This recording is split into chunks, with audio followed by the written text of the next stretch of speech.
Guys, nakahawak na tayo ng motor, nakauwi na tayo galing isla. Uy, what's up man?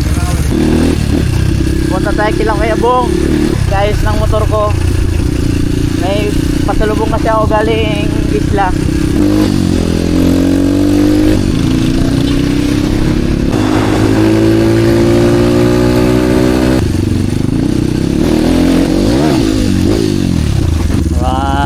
Madali tayo na kanyang aso, ang laki pa naman. Ito na kanyang pasalubong. Grabe, bantay sarado yung motor niya, hindi natin makukuha. Dito na. Ay Bong, ito na ang iyong pasalubong. Ay po, natakot na kasi hindi natin to talaga hindi natin makawat yung motor niya na to. Hindi natin ito makakawat. Ito yung mga unit ni Kebong, oh. 250. Ito na. Bayad sa ano.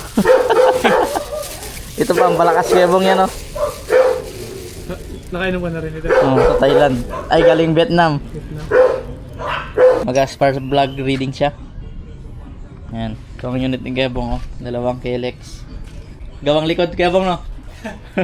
Ito yung unit niya guys, pang ano, MX-45, no Kebong? MX-45. Ito pang trail lang to guys. Chat lang Kebong. Trail lang natin sa linggo, ah.